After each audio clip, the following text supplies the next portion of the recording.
Buenas noches, queridos amigos. Como cada semana, os damos las gracias aquí desde el Hotel Rice de Burgos por seguirnos con tanta fidelidad. Esta noche tenemos a un invitado muy especial. Él es un miembro del grupo Azlam, cuyo logotipo estarán viendo ustedes ahora mismo en pantalla. Seguro que este logotipo ya les está sugiriendo muchas cosas. Efectivamente, el grupo Azlam es un grupo que afirma llevar 19 años ininterrumpidos recibiendo información de un grupo de seres extraterrestres que habitan en el planeta Apu, planeta que orbita alrededor de la estrella Alfa B en la constelación de Centauro, a 4,3 años luz de nuestro planeta la Tierra. No aceptan ser llamados contactados, sino contactantes, y dan sus razones. Durante años han trabajado en el anonimato. Hasta 1993 no salieron a la luz pública porque dijeron ya había llegado el momento. Entre su particular bagaje se pueden encontrar respuestas para casi cualquier inquietud científica o intelectual. Ello lo comprobaremos esta noche. Dicen que estamos en pleno cambio de era y que en este cambio podrían perecer más de las 2/3 partes de la población de nuestro planeta. El Grupo Azlam está considerado como el grupo colectivo de trabajo más serio de toda España, si no de Europa. La primera vez que se hicieron públicos, por decirlo de algún modo, fue en febrero de 1993, en la revista Más Allá, cuyo director, José Antonio Campoy, hizo una entrevista a Gehenón, uno de los extraterrestres con los que afirman estar contactados. Esta entrevista duraba más de 16 páginas y en ella se hacían preguntas de todo tipo, filosófico, religioso e intelectual y científico. Desde la más lejana antigüedad, en los mitos y leyendas de las más diversas culturas, se nos habla de personajes a los que dioses o entidades no visibles venidas del cielo, ajenos en principio a nuestro planeta, han revelado las más diversas doctrinas. En nuestros días, el número de documentos y de libros supuestamente dictados a diversas personas de todo el mundo alcanza varios miles de volúmenes. Ante ello, podemos pensar muchas cosas que se resumen básicamente en 4 posturas. La primera, aquellos que consideran que el contacto es auténtico. La segunda, aquellos que consideran que el contacto es un producto de nuestra mente. La tercera sería la posibilidad de que la información proceda de lo que Jung denomina el inconsciente colectivo, que es algo así como una consciencia colectiva de especie que todos poseemos, donde estarían registrados todos los conocimientos de la humanidad desde el principio de los siglos, aunque casi siempre nos resulte difícil el acceso a ella. Los esoteristas lo llaman a esto registro akáshico, aunque hablan de la misma realidad de la que habla Jung. Y también el biólogo Sheldrake hace referencia a la misma realidad con su teoría de los campos morfogenéticos. Por último, no faltan los que creen que todo esto es un fraude, una paranoia que solo busca fama y dinero. Para terminar mi introducción, desearía leerles un fragmento de las palabras de presentación que el señor Campoy hace de ellos en la entrevista con Gehenón, el extraterrestre. El grupo estaba compuesto por 10 personas, 6 hombres y 4 mujeres. El método utilizado, la clásica Ouija. Todos ellos son adultos, profesionales, reconocidos, la mayoría con formación universitaria y comportamiento equilibrado. Durante las sesiones parecían realmente alumnos en el aula universitaria, campechanos, abiertos, con amplio sentido del humor y hasta a veces un tanto despectivos hacia su maestro, con el que hablaban con notoria familiaridad. La posibilidad de que aquella sesión estuviera trucada queda descartada para mí totalmente. Por mi parte, no deseo entrar a valorarla. Juzgue usted, amigo lector. De la misma forma, yo les digo, juzguen ustedes, señores televidentes. Con nosotros tenemos al señor Luis Arribas. Buenas noches, señor Arribas. Buenas noches. El señor Arribas es miembro fundador del Grupo Azlam, ya que este, según sus propias palabras, funciona como algo vivo, en el que se fueron incorporando y marchando diferentes personas en diferentes momentos. Nuestra primera pregunta es doble. En primer lugar, ¿qué es el Grupo Azlam? ¿Y por qué grupo de contactantes en lugar de contactados? Bueno, el Grupo Aztlán es un colectivo de personas, en este momento somos 8 personas, que unidos por las mismas inquietudes, desde hace 19 años ya, casi 20 años, si me pongo a echar la vista atrás, nos encontramos con que había una posibilidad teórica que venía avalada por gente de otros países que habían mantenido o decían mantener contacto con entidades de otros planetas. Existía la posibilidad de establecer esa comunicación. Entonces, movidos por esa inquietud y porque quizá estábamos buscando unas respuestas alternativas a lo que la ciencia o la religión o la filosofía nos estaba legando, pues empezamos a intentarlo. Tardamos casi un año en conseguir una comunicación que para nosotros fuese lo suficientemente fiable como para poder darle un crédito y un margen de confianza. Entonces esto duró, como digo, un año. Y desde entonces, desde que conseguimos esa comunicación hasta ahora, ha sido muy positiva. Hemos obtenido mucha información de todo tipo, tanto científica como filosófica, como médica, como técnica, como de otros muchos aspectos, en función fundamentalmente de las inquietudes del grupo. Y con respecto a por qué somos un grupo de contactantes y no de contactados, es porque nosotros no hemos sido contactados, hemos buscado el contacto. Es decir, la iniciativa partió por nuestra parte. Por tanto, somos los que hemos buscado activamente el contacto, mientras que los contactados serían aquellos individuos o aquellas personas que recibirían una comunicación estando ellos pasivos.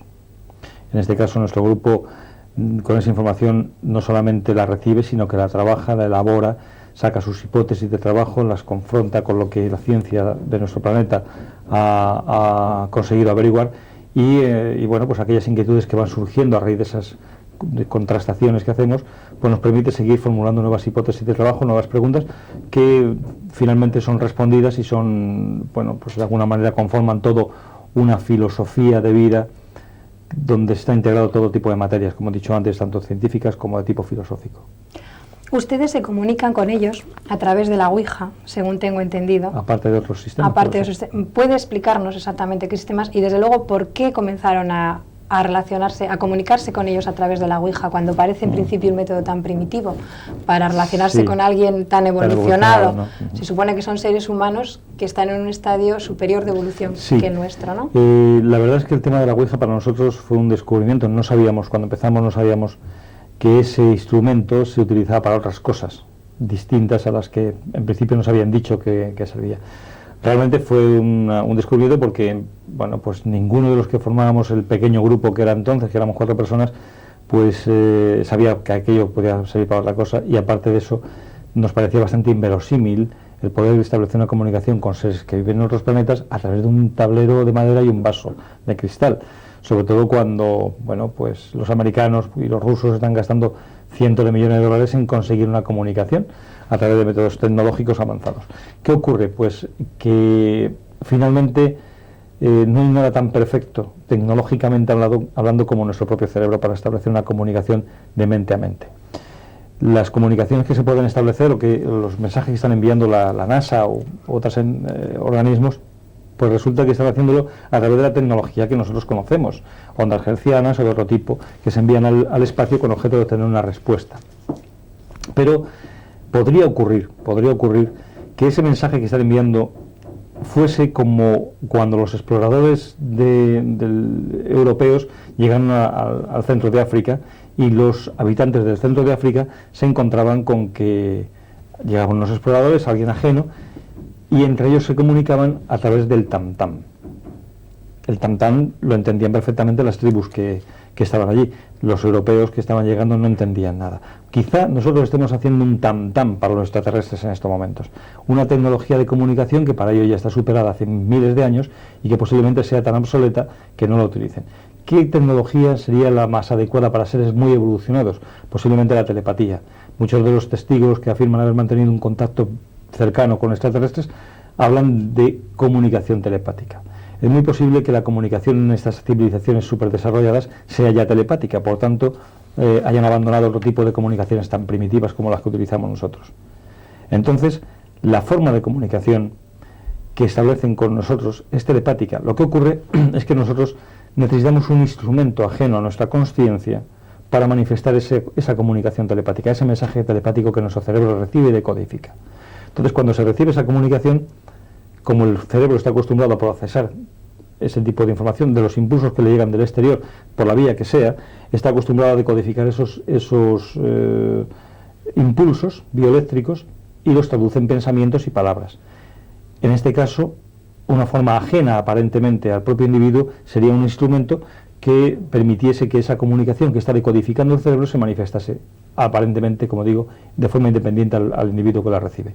Y el tablero Ouija no es más que una tabla y un vaso boca abajo. No es un instrumento peligroso si se sabe utilizar y si se percibe y se maneja como lo que es una tabla de madera y un vaso boca abajo. Y no hay más misterio. ¿Dónde está el peligro de la Ouija? Para acercarnos un poco a ese problema que se manifiesta en muchos medios de comunicación. El peligro de la Ouija está en nuestro propio cerebro, en nuestra propia mente, en la mente de las personas que la utilizan.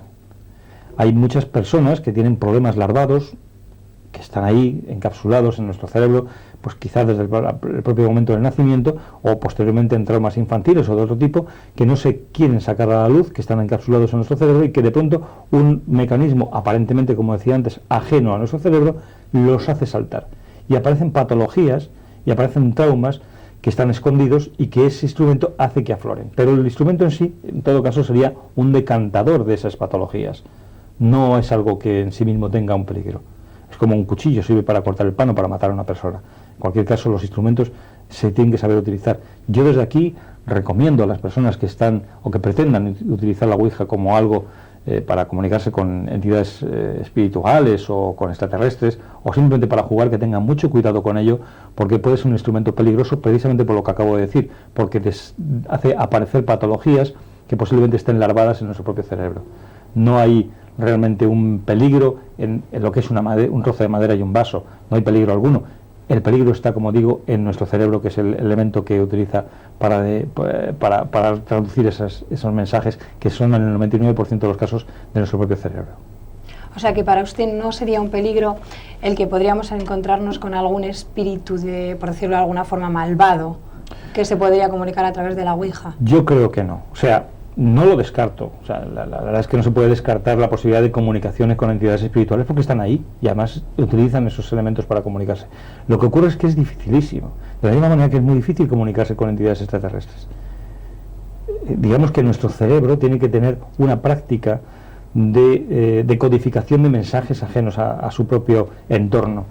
Entonces esa práctica debe hacerse de una manera sistemática, muy organizada, muy sistemática en el sentido de no cejar en el objetivo final de ella, ¿no? Normalmente la gente que se pone a jugar con ese tipo de cosas sí puede producir algún tipo de conexión espúrea, o que aparezca eventualmente en un momento determinado y que pueda causar algún tipo de trastorno. Pero, como digo, esas entidades malignas o esos mensajes caóticos que pueden provocar alteraciones psicológicas en las personas, en el 99% de los casos son producto de la propia mente de las personas que están interviniendo en el juego. Dígame una cosa, señora Rivas, ¿ha habido algún miembro de su grupo, de los que han abandonado el grupo, que haya jurado de la comunicación extraterrestre? No tengo conciencia de ello, no ha ocurrido nunca. Normalmente las personas, cuando están en un colectivo y luego lo dejan, pueden hacerlo por varios motivos. El 90% de los casos de los motivos son por culpa de la interrelación personal. En un trabajo, en un equipo como pueda ser el nuestro o otro cualquiera, que llevan una serie de años trabajando conjuntamente, pues es necesario eliminar las barreras que nos separan. A veces se consigue y a veces no. Las personalidades más o menos fuertes se encuentran en un momento determinado donde pues aparecen los problemas de conceptos que a veces se renuncia a ellos o a veces no. Normalmente los abandonos de esas personas han sido producidos no por el contacto, sino por las relaciones entre las personas que formaban el grupo.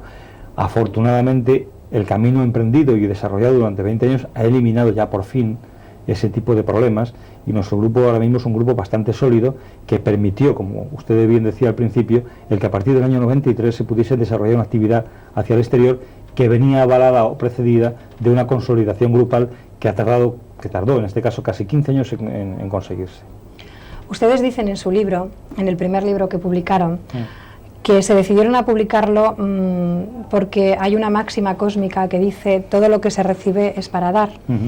¿Puede decirnos qué es lo más importante que ustedes han recibido? ¿Cuál es el legado que han recibido de estos maestros extraterrestres más importante? Pues realmente... Ya sé que es una pregunta un poco difícil. No, lo que pasa es que han sido muchos los temas que hemos tocado, pero si tuviese que resumirlo en uno, tendría que decir que nos han legado una visión del ser humano, de nosotros mismos y del mundo y del universo que nos rodea, mucho más amplia, mucho más desmitificadora y sobre todo mucho más esperanzadora de cara a un futuro, porque el pensar que no estamos solos, en principio, el pensar que tenemos por delante todo un camino que recorrer de conocimiento y de expansión de nuestra consciencia, pues hace que todos esos viejos traumas o esos viejos paradigmas donde el ser humano se ve abocado a un blanco o negro al final de nuestra existencia, en función de lo que hayamos hecho, pues se nos abre un camino distinto.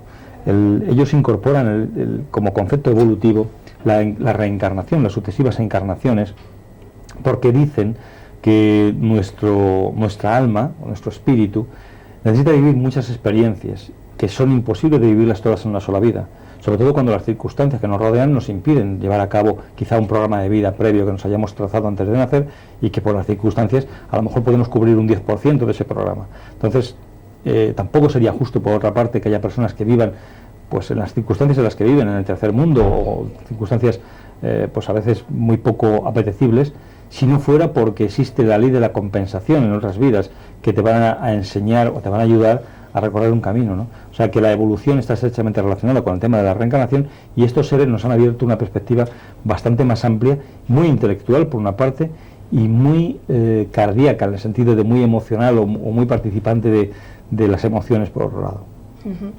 Bueno, habrá muchos telespectadores que hoy sea el primer día que oigan hablar de ustedes y de su grupo.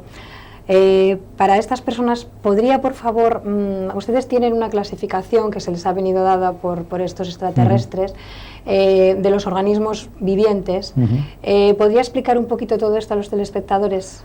Esa clasificación pues que sí, es un poco numérica, como una escalera. Claro, lo que es importante antes de pasar a ello, que no tiene mucha historia, pero en fin, la voy a narrar. Lo que es importante es hacer un preámbulo muy corto, que es lo que estábamos hablando hace un momento. La escala evolutiva es una escalera teórica, quizá la propia escalera de Jacob, que vio en su sueño. Es una escalera teórica que nos lleva desde los planos, incluso del mundo subatómico, a una idea teórica de lo que puede ser Dios. Algo que en sí mismo es indefinible. Esta gente tampoco lo define porque dice que tiene sus limitaciones, pero tienen hipótesis sobre las que se asientan. Entonces, la hipótesis es que todo ser creado tiende a evolucionar, pasando por diferentes etapas de conocimiento y de percepciones y de asunción del mundo que le rodea, porque necesita asumir todo lo que existe, comprenderlo, conocerlo, porque algún día será creador. Y para ser creador tienes que conocer lo que vas a crear. Es como la semilla que se planta se convierte en algo que luego, posteriormente da semillas. Es la parábola del grano de mostaza de Jesús. Pues en ese sentido, ellos nos dieron una clasificación, partiendo de 7 etapas o dimensiones. La primera de ellas sería el plano mineral, la segunda el plano vegetal, la tercera el plano animal, la cuarta la dimensión humana o plano humano, y a partir de ahí, cuando ya el ser humano ha conseguido conocer y comprender todo lo que existe en su entorno físico, comprender lo que es el mundo físico, lo que es el mundo de las energías, lo que es el mundo de la mente, trasciende de lo material y se incorpora en un estadio energético. Serían los seres que vitalizan el mundo físico, los que ya lo tienen tan asumido que pueden energetizarlo, darle la vida y conformar un mar de energía que son los que le permiten a su vez vivir y evolucionar. Por encima de estos seres, que serían el quinto peldaño, está la sexta dimensión, que serían los arquitectos del cosmos, los seres que viven en el mundo de la mente, los que planifican de alguna manera cómo va a ser el mundo por debajo de ellos, los que controlan a nivel mental el desarrollo evolutivo de especies que todavía no tienen conciencia individualizada, como son los seres humanos. Entonces, los animales, las plantas, también tienden a evolucionar y son regulados por este tipo de entidades de sexta dimensión, que serían, como digo, los arquitectos del cosmos. Y finalmente están los seres espirituales, los seres que de alguna manera marcan la pauta y son los dueños, por decirlo de alguna manera, de esa energía espiritual que rige y que da sentido a todo lo anterior. En esa energía de séptima dimensión es donde estarían ubicados los logos galácticos, entre los que está el espíritu crístico, que ha encarnado o que encarnó a lo largo de la historia de la humanidad en diferentes avatares, como pueda ser Buda, Krishna, Jesús, Zoroastro o algunos otros, ¿no? Bueno, eso dicho así, igual hay que explicárselo un poco más a los telespectadores, ¿no? Sí, es posible, pues ya digo que en principio es una escala muy abierta y donde lo importante no ha empezado por la escala baja, quizá por... Bueno, los minerales son más evolucionados o menos evolucionados en función de su densidad. Todo va en función del nivel de vibración. Ocupa la escala 1, según ustedes. Va en función de su vibración. Los más densos, los más pesados, los más compactos, los que tienen un nivel de vibración más bajo, estarían al principio de esa escala número 1, de ese primer peldaño, y por ejemplo, los gases, incluso los gases nobles, pues estarían ya en los últimos peldaños de esa primera dimensión. Podríamos dividir también cada dimensión en 7 etapas para que nos fuésemos entendiendo.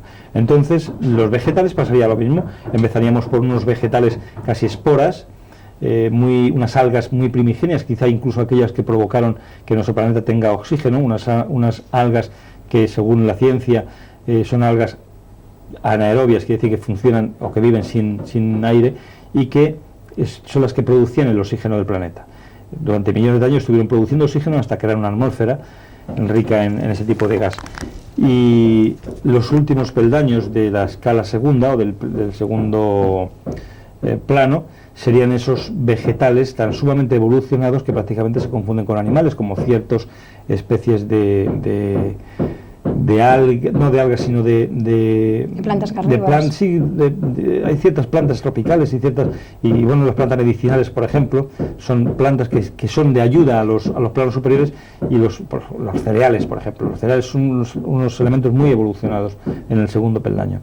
Y los animales pasaría un poco lo mismo. Empezaríamos por los seres unicelulares y terminaríamos por los primates, los delfines, aquellos que tienen un desarrollo intelectual más evolucionado, más elevado. Y luego entraríamos en el plano humano, y en el plano humano nos encontraríamos también con 7 peldaños. Nosotros estamos en el tercer peldaño. Prácticamente somos unos recién llegados a la consciencia individualizada. Anteriores a nosotros estaría el hombre de Neandertal, y anterior al hombre de Neandertal estarían los pitecantropos. El hombre de Neandertal 4-2, según la terminología. Claro, sería un 4-2 y el 4-1 sería 4-1. Exactamente. O sea que nosotros ahora ocupamos la escala evolutiva 4-3. 4-3. Que es la adquisición de la conciencia, ¿no? Sí, ahí se adquiere la conciencia, y en esa conciencia intervienen seres humanos más elevados en vibración o en evolución, que son los que de alguna manera representan las manos o los obreros de los designios o de los planes superiores a ellos. Para cambiar algo material hace falta obreros materiales que lo cambien.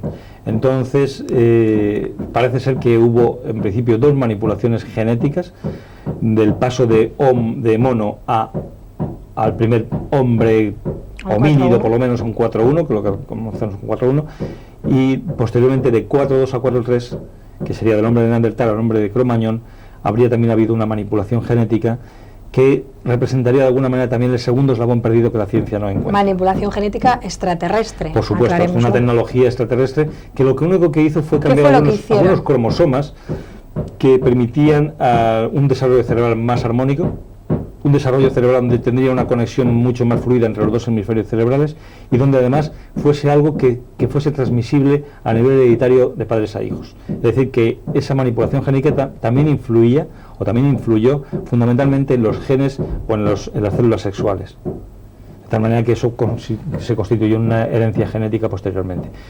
Y los seres con los que nosotros estamos en comunicación en estos momentos son 2 peldaños por encima de nosotros, 4.5.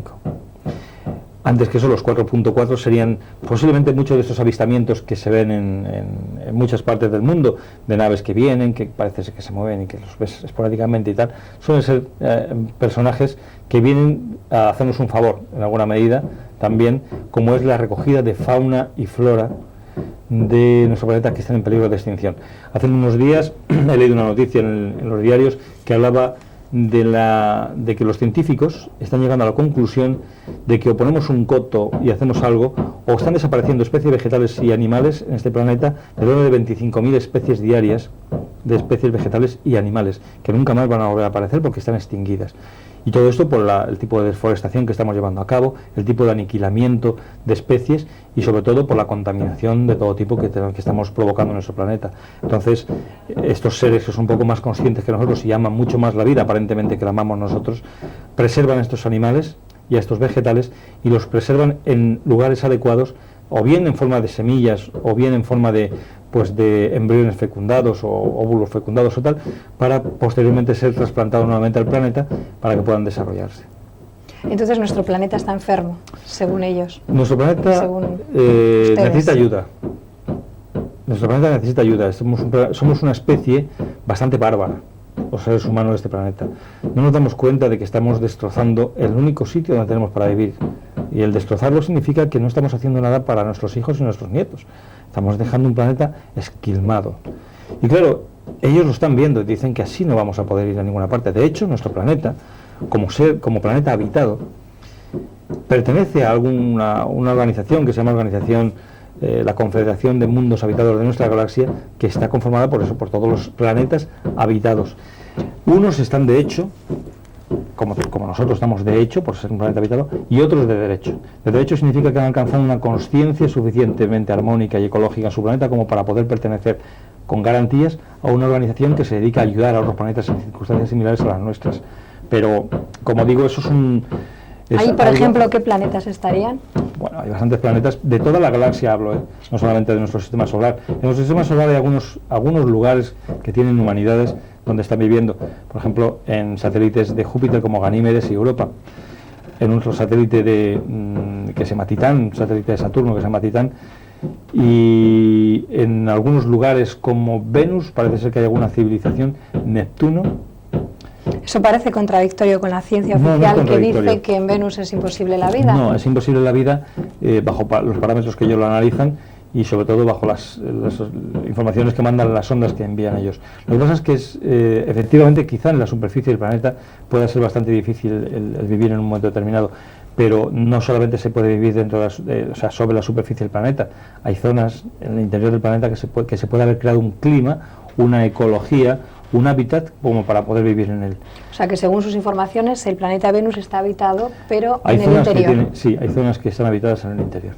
Aparte de eso, no es muy difícil para civilizaciones muy desarrolladas tecnológicamente el crear ambientes artificiales donde se pueda provocar, cuando por ejemplo están llegando las nubes que envuelven Venus, según los espectros de los telescopios radioeléctricos y de todo tipo que radiotelescopios que están enfocados hacia allí, analizan la composición de la atmósfera y se dan cuenta que es una atmósfera irrespirable, con unas temperaturas altísimas y tal, y efectivamente en ciertas zonas es así, interiormente no es así. Hace muy poco acaban de especular unos científicos con la posibilidad de que Marte, por ejemplo, que es un planeta que aparentemente está deshabitado, tenga una ingente cantidad de agua en su interior. ¿Marte, según sus informaciones, está habitado? No, Marte no está habitado, lo que no significa que no esté habitado esporádicamente, quiere decir que no se pueda visitar, que no se pueda formar alguna colonia de trabajo en un momento determinado, pero como humanidades viviendo allí en estos momentos no hay. Es cierto que hay algún tipo de migración prevista por parte de los extraterrestres para los seres humanos de este planeta, para los 4-3 en este caso, si no logramos dar un salto evolutivo. Eso es una de las teorías que más se manejan. Sí, se manejan sobre según todo sus informaciones que pues, nos pueden decir. Según nuestras informaciones no ocurrirá eso. ¿Por qué no? No ocurrirá eso en principio porque, como he dicho antes, puede ser que se lleven algunas personas de este planeta. De hecho lo están haciendo hace ya muchos años, pero no de una forma masiva. Esas informaciones que vienen, pues, como organizaciones como Misión Rama o como otros grupos de organizaciones que afirman mantener contacto con extraterrestres y que dicen que van a venir a salvarles y que habrá un grupo de elegidos y que sean 144.000 y todo esto aprovechándose de las informaciones que dice la Biblia. Según nuestra opinión y según la información que tenemos, no va a ocurrir así. No digo que no se lleven a personas que por sus características puedan ser interesantes, pues se ocurre una catástrofe en este planeta, que Dios no lo quiera y a lo mejor ni siquiera ocurre nunca, pero en caso de que ocurriese una catástrofe en este planeta de tipo ecológico, de tipo medioambiental o de tipo telúrico, probablemente esta gente se llevase pues a personas de aquí, de la misma manera que se han llevado anteriormente plantas y animales, se llevarían a personas, pero personas que fuesen realmente útiles para ser parodiando un poco lo que decía la Biblia o los evangelios cuando decían los últimos serán los primeros. Pues a lo mejor los últimos de esta generación de seres humanos son los primeros que forman la generación siguiente. Pero si incorporamos el aspecto de reencarnación, a mí me da igual en este momento el morirme aquí que morirme en cualquier otro sitio, si voy a volver a encarnar en el lugar adecuado. Quiero decir que con esto que bueno, lo importante es que haya gente que pueda ser capaz de engendrar hijos en el futuro, naturalmente. Bueno, dejamos un momentito esta charla tan interesante y enseguida volvemos porque tenemos que cortar para publicidad. Gracias. Como pueden comprobar, hemos cambiado de escenario, ya que en el otro, aunque estábamos muy a gusto, había ciertos ruidos de fondo que nos impedían desarrollar el programa como nosotros queríamos. Bueno, volvemos a estar con el señor Luis Arribas. Ustedes han publicado una revista que ha empezado a salir este año. La voy a enseñar a la pantalla para que ustedes la vean.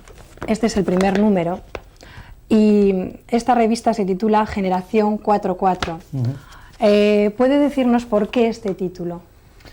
Pues como estábamos hablando hace un ratito, la próxima generación a la que los hombres de este planeta vamos a acceder es la generación 4.4. Es decir, nosotros estamos ahora mismo en la 4.3 y se perfila a la 4.4.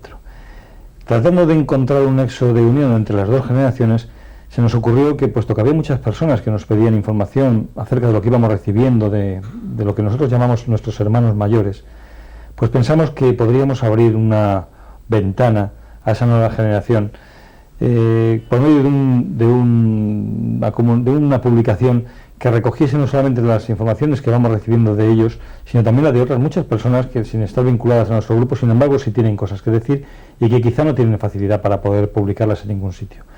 Pues entonces surgió la idea de este periódico revista, que tiene mucho de ilusión detrás de todo ello y también de ese prurito que se nos va generando de todo aquel colectivo como el nuestro, que intenta, lo que hablábamos antes, dar todo lo que recibe y quizá pues sea un vehículo lo suficientemente amplio y rápido como para que todas aquellas informaciones que nos parezcan de interés para el público pues las podamos publicar aquí. Y la verdad es que es un periódico que no se vende en kioscos, sino que es por suscripción, y que estamos teniendo una respuesta formidable por parte de la gente, mucho más de lo que nosotros podíamos esperar en su principio. Bueno, vamos a decir, por si a alguien le interesa, que si a alguien le interesa suscribirse, el número de teléfono de contacto es el 9176666333. Ahora lo estarán viendo ustedes en pantalla. Ya lo saben, si les interesa suscribirse a Generación 4.4 pueden hacerlo a este número de teléfono. Hay una pregunta que se plantea mucha gente: ¿cómo va a ser el cambio evolutivo de generación? ¿Están naciendo ya nuestros hijos 4.4 de alguna forma o todos somos 4.3 hasta el momento en que digamos chas, se cambia? Sí, bueno, ¿cómo es el proceso? Normalmente las personas que estamos viviendo en este planeta todos somos 4.3, pero es cierto que ya se está produciendo un cambio en la genética de nuestros hijos. De hecho, teniendo en cuenta que la generación 4.4 es una generación fundamentalmente tecnológica, es decir, que se ocupan muy mucho de conocer todos los aspectos del mundo físico y cuáles son las interacciones que existen con el mundo energético, pues hay niños que nacen ya, muchos, cada vez más, miles y miles en todo el mundo, que nacen ya con una preparación tecnológica innata. Es decir, que tienen en su código genético una preparación ya por la cual es muy fácil para ellos, y lo podemos comprobar, y seguramente los espectadores lo habrán podido comprobar en más de una ocasión, como niños pequeñitos de 4 o 5 años son capaces de manejar aparatos de tecnología que para nosotros nos podía parecer hace 10 o 15 años como de ciencia ficción. Actualmente los manejan con toda soltura, los vídeos, las cámaras, los videojuegos, los ordenadores, todo esto para ellos de una forma natural los manejan y no hay que explicarles nada, lo saben de alguna forma innata, cosas que para nosotros nos cuesta trabajo entenderlas, cómo funciona. Simplemente la sintonización de un vídeo con una televisión ya nos cuesta un montón porque no sabemos cómo se puede. Pues un niño pequeñito se lo dejas a ellos y ellos te lo conectan perfectamente sin ningún problema, es algo innato. Quiero decir con esto, como un ejemplo, que las nuevas generaciones están ya accediendo con una cualificación intelectual superior a la nuestra. Es algo que afortunadamente se ve y nos hace percibir un futuro un poco más esplendoroso en ese área, siempre y cuando seamos capaces de transmitirle también información para el otro lado del cerebro, no solamente para el lado izquierdo, sino para el lado derecho, donde está la ética, donde está la filosofía, donde está el sentimiento de trascendencia y donde está, pues de alguna manera, las áreas que nos comunican con lo intangible, con lo mágico, con lo imaginativo, con lo artístico y lo creativo, ¿no? Es decir, que la nueva era va a ser, digamos así, una sintonización de los dos hemisferios. ¿Cómo va a ser o cómo van a ser las personas de la nueva era? Las personas de la nueva era son civilizaciones que ya viven en ella. Primero son sociedades armónicas. Han conseguido una armonía en sus civilizaciones, en sus estatus de interrelación personal armónico. Esto quiere decir que no existen cosas que retrasen esa evolución, como pueda ser, por ejemplo, la política, las instituciones religiosas, el dinero. La medicina cambiará totalmente porque los paradigmas de medicina ya están más dentro del campo de las energías sutiles actualmente, están entrando ya por ese terreno, que la farmacología tradicional de las pastillitas para curar una enfermedad. Se están tratando ya de ver otras alternativas que van más en los campos sutiles de las energías, del aura y del campo etérico, que tienen una influencia directa sobre el cuerpo físico y son las que realmente provocan las enfermedades o la salud. Dígame una cosa, toda esta sociedad armónica que usted dice que va a ser la generación 4.4, se nos hace un poco difícil pensar. Es una sociedad en la que no existe, por ejemplo, la envidia, en la que no existen las rencillas cotidianas, porque todo esto, todo esto se lo han preguntado a sus maestros. Es que hay un elemento importante a tener en cuenta. Esto parece un poco difícil de... Sí, ahora mismo es una utopía, pero hay que tener en cuenta una cosa importante. A medida que se va evolucionando y se van desarrollando áreas cerebrales hasta ahora dormidas, nos podemos encontrar con que hay un aspecto que es el que hemos hablado al principio de la telepatía. Las personas que viven en una civilización de estas características más evolucionadas, primero ya han alcanzado un desarrollo intelectual y cerebral cercano al 25 o el 30%. Nosotros estamos aproximadamente entre del cerebro. Entonces estamos entre el 10 y el 12%. Esta gente ya está entre el 25 y el 30, lo que significa que han desarrollado áreas cerebrales que les posibilitan la comunicación telepática. Es decir, si saben lo que están pensando unos y otros, es difícil que pueda existir la mentira, la falsedad o incluso la envidia, entre otras cosas porque al no existir dinero como elemento de transacción, sino que todo el mundo tiene lo que necesita en función de la aportación que hace, de lo que mejor sabe hacer. Es decir, que son sociedades donde no existe el hambre, ni la mendicidad, ni... No, es que no hay un elemento como es el dinero para conseguir cosas. Es decir, todo el mundo tiene sus necesidades cubiertas de todo tipo, a nivel físico, a nivel intelectual, a nivel de sanidad, a todos los niveles, lo tienen cubierto con su aportación personal. Es decir, la persona que lo único que sabe hacer, o que lo que más preparado está es para pintar cuadros, por decir algo, pues pintará cuadros, no hará otra cosa. Hará muchas cosas, pero me refiero que esa será su aportación, de la cual se beneficiará. Lo demás, él no venderá sus cuadros, los entregará y hará lo que le gusta. El músico y el fontanero y el carpintero y el señor que programa ordenadores. Todo el mundo funciona para la comunidad, para el bien común, y no hay líderes políticos, sino que la elección de aquellas personas que van a regir el destino de esa humanidad está en función de la persona que mejor uso hace de su libre albedrío, y eso se consigue saber a través de precisamente la telepatía. Eso es algo estupendo, porque pues, nos libraría de muchos problemas que tenemos ahora claro. Aquí, sobre todo cuando llega la época de elecciones, claro, como hace poco. Por supuesto, no existen en ese sentido los políticos como estamos acostumbrados aquí, ni tampoco existen la policía ni el ejército tal como lo conocemos aquí. No hay ladrones. ¿Para qué se va a robar si todo el mundo tiene lo que necesita? No hace falta robar para poseer nada más de lo que necesitamos. Bueno, todo eso es lo que se nos dice que vamos a lograr cuando pasemos a una nueva era, ¿no? Claro, es algo realmente utópico y, hombre, habrá muchos espectadores, sobre todo ciertos escépticos, que lo verán todo muy bonito, ¿no? Muy color de rosa. Sería lo ideal que viésemos una civilización de esas características. Tendremos que tender a ella, porque tender a otra cosa me parece que es retrasar la evolución del ser humano. Yo creo que si a cualquiera de los que nos están viendo en estos momentos le preguntásemos qué tipo de sociedad le gustaría tener o dónde le gustaría vivir, seguramente diría algo muy parecido a lo que acabo de decir yo ahora mismo. Usted ha hablado de que en estas sociedades armónicas no hay instituciones. ¿Puede matizar un poquito más toda esta cuestión? Las instituciones, tal como las conocemos aquí, es una necesidad que ha creado el ser humano para poder ubicarse, para poder tener referencias. Por ejemplo, las instituciones que manejamos o que existen en nuestro planeta son instituciones del tipo, por ejemplo, institución militar, institución política, institución de la judicatura, institución sanitaria, institución religiosa. Todos son instituciones, formas o entidades o núcleos o organismos que controlan la vida del ciudadano. Entonces, en el momento en que el ciudadano es libre, en el sentido de que elige por sí mismo lo que necesita, y sobre todo con un tipo de sociedad como el que yo acabo de decir, los políticos no tienen sentido en una sociedad donde se elige a los más sabios, y son sabios en la medida que saben utilizar mejor su libre albedrío. Por tanto, no hay partidos políticos. Las personas son servidores de los demás y no utilizan el poder, en este caso, para beneficiarse personalmente, no lo necesitan, simplemente utilizan el poder para, en este caso, el bien común. ¿Quiénes son los que eligen a los políticos o a las personas, a los representantes, en este caso, es el pueblo entero.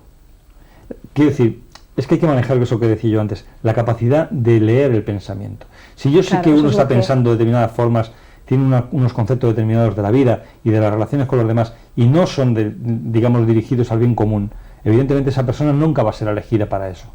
Será aquella persona que por sus características, su sabiduría en cuanto al uso del libre albedrío, le haga acreedor a ese tipo de representación. Es una responsabilidad muy importante, y son muchas las que ahora mismo en este planeta hay muchas personas que están haciendo mucho por los demás, mucho. Las personas que se van a curar enfermos a zonas conflictivas del tercer mundo o de países en guerra, son personas que están entregándose a los demás con riesgo de su vida. Esas personas han renunciado a su ego personal, a su bienestar personal, por el bien común, por el bien de los demás. Ese tipo de personas son las que yo estoy hablando cuando hablo de personas que se dan a los demás o que hacen mejor uso de su libre albedrío. No de los que, estamos viendo la televisión aquí y pronto nos plantan en la televisión escenas catastróficas de hambre y de guerras y de tal, y miramos hacia otro lado. Desde luego, estas personas que se ofrecen para ayudar a los demás son personas que están muy preparadas ya para vivir en una sociedad armónica.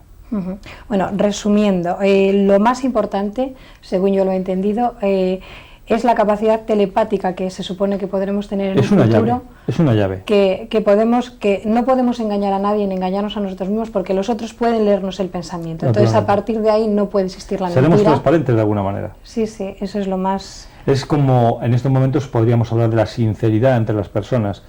Es un juego, la palabra en este momento es lo que nos comunica unos a otros, y ese juego de la sinceridad, que no está bien entendido en muchas ocasiones, lo que nos da es una clave para poder acercarnos y que nos conozcan un poco más.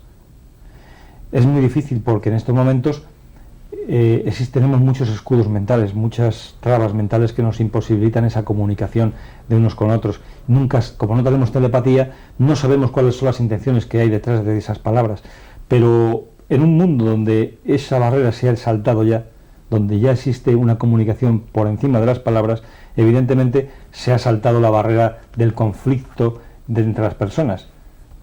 No puede haber mentiras, no puede haber falsedad, no puede haber intenciones ocultas porque te estoy leyendo el pensamiento y tú me lo estás leyendo a mí, lo que significa que de alguna manera estamos abiertos a que nos conozcan y por tanto no vamos a poder engañar a nadie.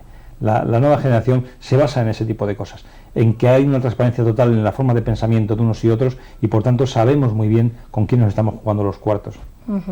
Las personas 4-4, ¿cuál es lo que les diferencia para llegar a ser 4-5? ¿Cuál es el siguiente cambio evolutivo? Pues el siguiente cambio evolutivo es una sociedad, las 4-5 ya han trascendido de la tecnología y están más inmersos en el mundo de la ética. Para ellos la moral, la ética, la forma de utilizar esa tecnología es lo importante. Son personas que están conectadas ya con unos planes superiores de actuación. Como decíamos al principio, son las personas que han actuado en las manipulaciones genéticas y son los que de alguna manera siembran la vida en todo el universo. Son los obreros de esos planes cósmicos que llevan la vida a todo el universo. Ellos son los que tienen la capacidad no solamente tecnológica, sino ética, para poder hacer eso de una manera coherente. Entonces, de la misma manera que la generación 4-4 se trata de poner en práctica una civilización armónica, una sociedad armónica, los 4-5 que ya han superado esa fase, lo que están intentando hacer es que esa semilla de vida que somos los seres humanos y que son todos los seres que nos han precedido en cuanto al mundo animal y el mundo vegetal, pueda tener un desarrollo armónico en otros planetas. O sea, que son gente con una ética y una moral muy elevada. Y el siguiente plano, ya por terminar con los seres humanos, con el plano 4 de los seres humanos. A medida que van evolucionando los seres humanos, van adquiriendo mayores responsabilidades con respecto a los planetas habitados que están en fase de crecimiento. Cada uno de ellos va adquiriendo una mayor responsabilidad, llegando a áreas de desarrollo donde están, digamos que los maestros de los 4-5, que serían los 4-6 y los 4-7, lo que hacen es que a esa preparación física que hacen los 4-5 en cuanto a la creación de vida, ellos les ponen las claves genéticas adecuadas para un desarrollo de vida que pueda albergar un espíritu individualizado en un momento determinado. Es decir, que ese espíritu que cada uno tenemos dentro, esa parte de Dios que todos tenemos, los encargados de que eso se pueda traducir a nivel físico en una cadena genética son los seres 4-6 y 4-7. Ahora, ¿podría hablarnos de algo que me parece interesante? Todas las culturas orientales nos han hablado siempre de unos cuerpos sutiles que rodean a nuestro cuerpo físico como capas de cebolla y que están íntimamente relacionados con nuestro cuerpo físico, el que podemos ver y tocar. Ustedes, según sus conocimientos y sus informaciones extraterrestres, afirman que efectivamente esos cuerpos sutiles existen. ¿Podía explicar a los telespectadores cuál es la finalidad de esos cuerpos? Pues el ser humano, hay un científico que ya lo ha definido bastante bien, Richard Herbert, que habla de que el ser humano es un conjunto de cuerpos en interacción constante, conjunto multidimensional. Eso quiere decir que aparte de nuestro cuerpo físico tenemos un cuerpo energético que interacciona con ese cuerpo físico, que existe un plano mental que interacciona sobre los anteriores y que existe un plano espiritual que es el que rige también todos los anteriores. Entonces ese aura, cuerpo energético que nos rodea y nos vitaliza y nos interpenetra cada una de nuestras células, es como si dijéramos una representación de nuestro cuerpo físico, por decirlo de una manera mucho más clara. Las investigaciones que se han llevado a cabo a lo largo de los años 40 y 50 hasta nuestros días, a través de la fotografía electrográfica, que es lo que comúnmente se conoce como cámara Kirlian, que ha representado ese aura, pues a nivel científico se ha podido ver que científicos como Burr y otros científicos estadounidenses han podido comprobar por electrofotografía que haciendo fotografías, por ejemplo, a semillas germinadas, el campo energético que rodeaba esas semillas germinadas no correspondía al de la semilla, propiamente dicha, sino a la planta desarrollada, a la planta adulta. Con óvulos fecundados de seres humanos ha pasado lo mismo. Frente a lo que podía ser el campo energético de un óvulo fecundado, se ha comprobado que lo que aparecía era el campo energético de una persona adulta.